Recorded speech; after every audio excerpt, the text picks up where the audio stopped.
Assalamualaikum warahmatullahi wabarakatuh. Perkenalkan, kami dari kelompok 8 akan menerangkan tentang teori keperawatan knowledge gender. Nama kelompok Rifda Novalita Putri, Sofi Dian P, Salsa Nabila, dan Nila Novianti.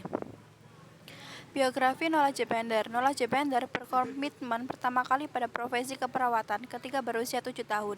Saat itu, ia mengobservasi pemberian asuhan keperawatan pada bibinya yang masuk rumah sakit. Rasa keinginan untuk memberikan perawatan kepada orang lain dikembangkan melalui pengalaman dan pendidikan yang ia yakini sebagai profesi yang menolong orang lain. Lahir pada 16 Agustus 1941 di Lansing, Michigan, Pender merupakan anak sematawayang dari orang tua yang mendukung pendidikan kepada perempuan. Riwayat pendidikan tahun 1962, menerima gelar diploma dari Sekolah Keperawatan di West Suburban Hospital di Oak Park dan kemudian bekerja di unit medikal bedah dan berlanjut ke unit pediatrik di Rumah Sakit Michigan. Menerima gelar sarjana keperawatan di tahun 1964 di Michigan State University dan 1965 menamatkan gelar masternya dan tahun 1969 menyelesaikan program doktoralnya bidang psikologi dan pendidikan di Rush University. Pengalaman dan pendidikan menanamkan keinginannya untuk mempeduli dengan orang lain dan mempengaruhi kepercayaannya bahwa tujuan dari seorang perawat adalah membantu orang lain. Aligot 2017. Percakapan dengan Dr. Beverly McL Murray di Northern Illinois University dan bacaan High Level Wellness karangan Halbert Dunn 1961 menginspirasi ide tentang kesehatan dan keperawatan. Pernikahan dengan Albert Pender, seorang guru besar bisnis dan ekonomi, dan kemudian menulis buku tentang ekonomi untuk pelayanan kesehatan. Dan kelahiran anak pertama membuatnya meningkatkan motivasi untuk mempelajari lebih jauh tentang bagaimana memperbaiki kesehatan. Pengalaman bidang psikologis dan pendidikannya membawanya untuk menggunakan perspektif keperawatan yang holistik, psikologikal, dan teori pembelajaran sebagai fondasi Health Promotion Model atau HPM. Pada tahun 1975, Pender menerbitkan A Conceptual Model for Preventive Health Behavior, merupakan basis untuk mempelajari bagaimana individu memutuskan pelayanan kesehatan untuk mereka sendiri dalam konteks keperawatan. Edisi pertama, buku asli Pender Health Promotion in Nursing 1982, kemudian direvisi 1987. Edisi ketiga tahun 1996 dan edisi keempat 2002. Tim Pender pengembangan profil gaya hidup yang mempromosikan kesehatan. Pender telah mempromosikan aktivitas akademis dalam keperawatan dengan ikut dalam Sigma Theta Tau International sebagai presiden Midwest Nursing Research Society dari tahun 1985 sampai 1987 dan ketua kabinet penelitian keperawatan milik American Nurses Association. Pada tahun 1998, Pender ditugaskan US Preventive Service Task Force selama 4 tahun untuk mengevaluasi bukti ilmiah dan membuat rekomendasi spesifik yang bersifat pencegahan. Saat menjabat wakil dekan di Sekolah Keperawatan University of Michigan, Pender mempromosikan penelitian interdisipliner, penelitian berbasis sains, dan menautkan penelitian dengan perauman kebijakan kesehatan. Pender telah banyak menerbitkan artikel mengenai latihan fisik, perubahan perilaku, dan pelatihan terhadap relaksasi sebagai aspek promosi kesehatan. Aligot 2017. Konsep utama dan definisi. Konsep-konsep utama dan definisi yang disajikan dapat ditemukan pada HPM direvisi Pender et al. 2006. Berikut ini karakteristik individu dan pengalaman yang mempengaruhi tindakan kesehatan setelahnya. Pender Curriculum Vitae 2000. A. Perilaku yang berkaitan dengan masa lalu. Perilaku yang sering dilakukan sebelumnya di masa lalu secara langsung dan tidak langsung berdampak kepada kemungkinan perilaku yang meningkatkan status kesehatan. B. Faktor personal dikategorikan sebagai faktor psikologis, biologis, dan sosial kultur. Faktor-faktor ini merupakan prediksi perilaku tertentu dan dibentuk oleh sifat dari perilaku yang diharapkan dan dipertimbangkan. Faktor personal dibagi menjadi 3, yaitu 1. Faktor biologis personal yang merupakan bagian dari faktor ini adalah umur, jenis kelamin, IMT, status pubertas, status menopause, dan kemampuan pemenuhan oksigen, kekuatan, kelincahan, serta keseimbangan. 2. Faktor psikologis personal yang merupakan bagian dari faktor ini adalah harga diri, motivasi diri, kemampuan personal, status kesehatan yang dirasakan, dan definisi sehat yang dirasakan.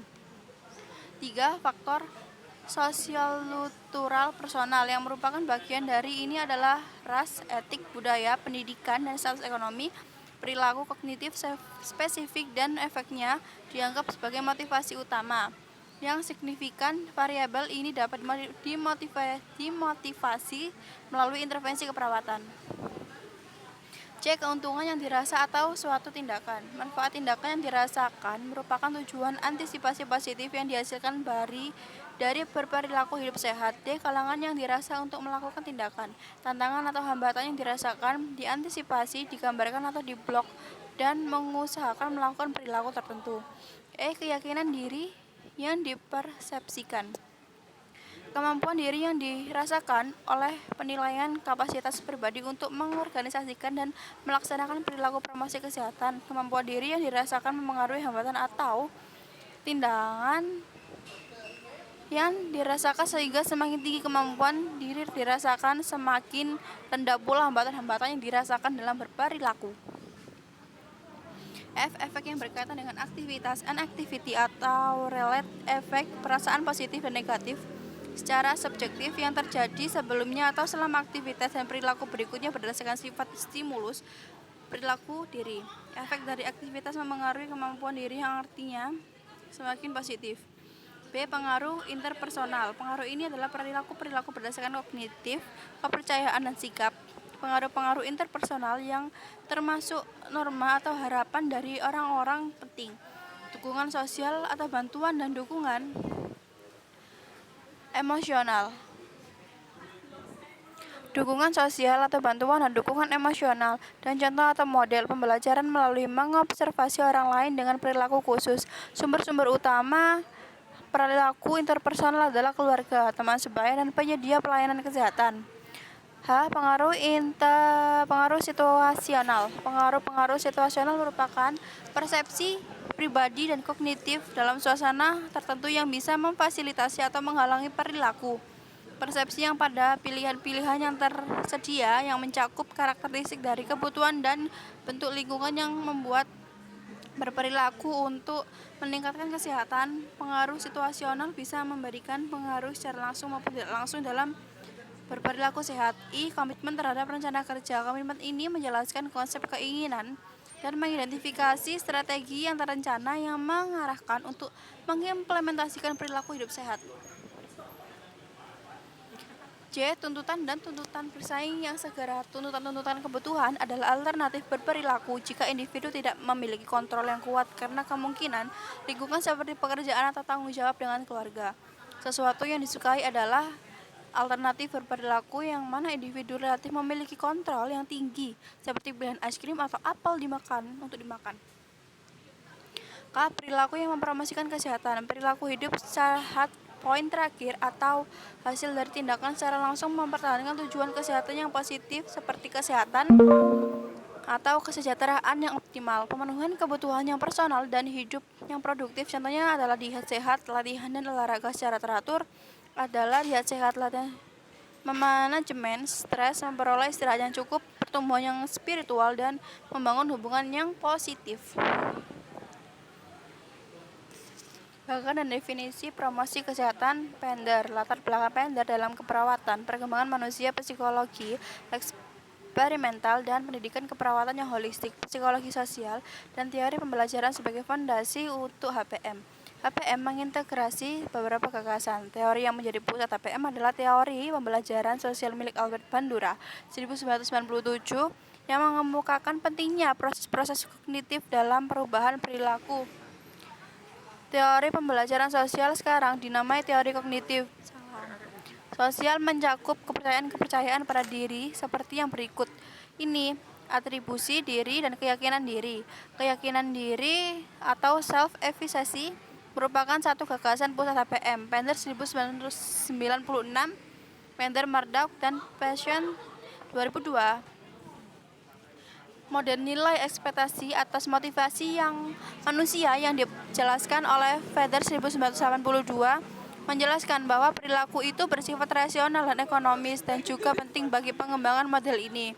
HPM memiliki bentuk serupa dengan model kepercayaan kesehatan Becker 1974 yang menjelaskan perilaku pencegahan penyakit, tetapi yang membuat HPM berbeda dari model kepercayaan kesehatan adalah tidak disertakannya rasa takut atau ancaman sebagai sumber motivasi bagi perilaku kesehatan. HPM mencakup secara luas untuk menunjukkan perilaku yang dibutuhkan dalam meningkatkan kesehatan dan menerapkannya sepanjang hidup. Ini faktor-faktor persepsi kognitif dan faktor-faktor pemodifikasi partisipasi dalam perilaku yang mempromosikan kesehatan. HPM seperti yang digambarkan pada gambar di atas berguna sebagai sebuah jendela kerja untuk penelitian yang ditunjukkan untuk memprediksi keseluruhan gaya hidup yang mempromosikan kesehatan dan perilaku yang spesifik seperti olahraga dan penggunaan pelindung pendengaran. Pender dan rekannya menjalankan sebuah program penelitian yang didanai oleh National Institute of Nursing Research untuk mengevaluasi HPM pada populasi berikut. 1 orang dewasa yang bekerja, 2 orang lanjut usia yang tinggal dalam komunitas, 3 pasien ambulatori dengan kanker, dan 4 pasien yang sedang menjalani rehabilitasi jantung. Penelitian ini diuji validitasinya oleh HPM. Sebuah ikhtisar dari temuan-temuan penelitian sebelumnya disertai dalam Health Promotion of Nursing Practice edisi tahun 1996. Penelitian-penelitian yang lebih jauh menuju model ini didiskusikan dalam Health Promotion of Nursing edisi kelima. Edisi kelima ini menyertakan sebuah penekanan bahwa HPM diaplikasikan untuk populasi yang beragam dan rentan digunakan untuk membahas praktik berbasis bukti. Alasan dibuatnya revisi HPM muncul dari penelitian proses memperbaiki HPM dari yang diterbitkan pada tahun 1987 mendorong kepada perubahan dalam model tersebut. Lihat gambar 1.1. Pertama, pentingnya kesehatan. Kontrol kesehatan dirasa dan isyarat untuk tindakan dihapuskan. Kedua, definisi kesehatan, status kesehatan dirasa, dan karakteristik demografis dan biologis diposisikan ulang menjadi faktor-faktor personal dalam revisi HPM tahun 1996. Dan pada edisi keempat, Health Promotion of Nursing Practice, gambar 1.2, ketiga, HPM yang direvisi menambahkan 3 variabel baru yang mempengaruhi individu dalam mewujudkan perilaku yang mempromosikan kesehatan. Ini karakteristik dan pengalaman individu, aspek kognisi dan afeksi dari perilaku khusus dan perilaku yang diharapkan. Bagian-bagiannya, keterangan, afek yang berkaitan dengan aktivitas, komitmen terhadap rencana tindakan, pilihan, dan tuntutan bersaing yang bersifat mendesak. HPM yang direvisi memiliki fokus dalam 10 kategori determinan untuk perilaku yang mempromosikan kesehatan. Model yang direvisi mengidentifikasi konsep-konsep yang relevan dengan perilaku yang mempromosikan kesehatan dan memfasilitasi pembuatan hipotesis yang bisa diuji. HPM menyediakan sebuah paradigma untuk mengembangkan instrumen-instrumen yang diperlukan.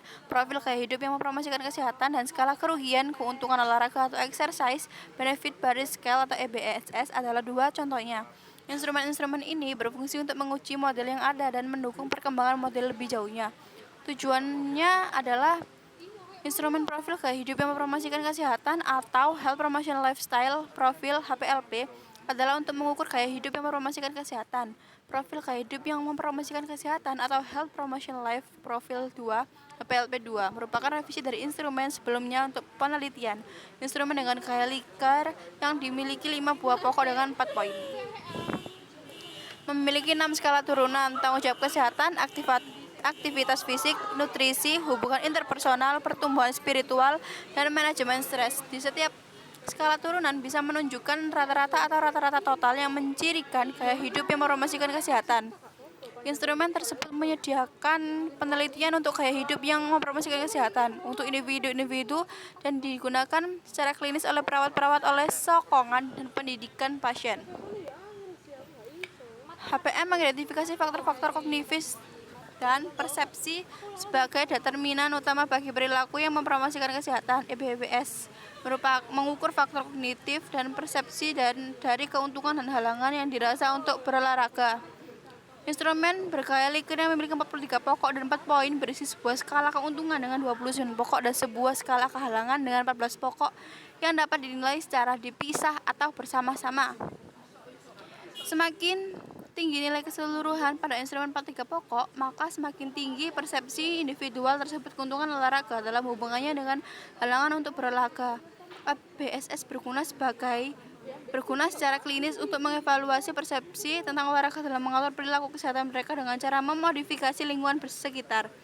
Pada edisi ketiga bukunya, Health Promotion in Nursing Practice, Pender 1996 menyebutkan asumsi-asumsi utama pada HPM yang dengan membayangkan orang, lingkungan, dan kesehatan seperti berikut ini. Orang berusaha membuat kondisi hidup mereka agar bisa mengemukakan potensi kesehatan yang mereka miliki dan masing-masing sifatnya unik. B. Orang memiliki kemampuan untuk bercermin melalui kesadaran diri termasuk menilai kemampuan diri sendiri. C. Orang menghargai perubahan yang dianggap mengarah pada hal yang positif dan melakukan usaha untuk mencapai keseimbangan antara perubahan dan kestabilan yang menurut dirinya sendiri dapat diterima. D. Masing-masing individu berusaha secara aktif untuk mengatur perilaku mereka sendiri. E.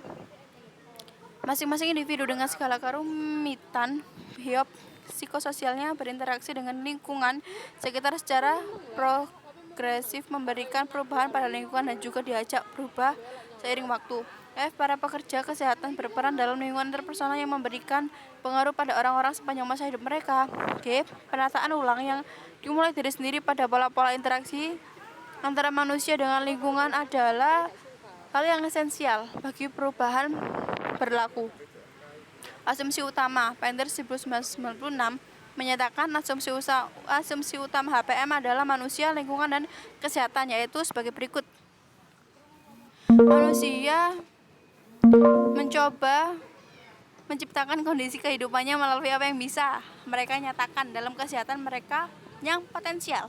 Manusia memiliki kapasitas untuk merefleksasikan kesadaran diri atau penilaian mereka terhadap kemampuan yang dimiliki.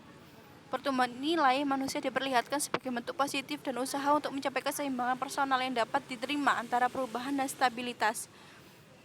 Individu mengusahakan pengaturan yang efektif terhadap perilakunya. Individual secara kompleksitas biopsikososial berinteraksi dengan lingkungan. Perubahan lingkungan yang progresif akan terjadi sepanjang masa. Rekonfigurasi yang dimulai dari diri sendiri merupakan pola interaktif antara manusia dan lingkungan sangat esensial untuk perubahan perilaku. Terima kasih. Sekian dari kelompok kami. Mohon maaf bila ada salah kata yang disengaja maupun tidak. Wassalamualaikum warahmatullahi wabarakatuh.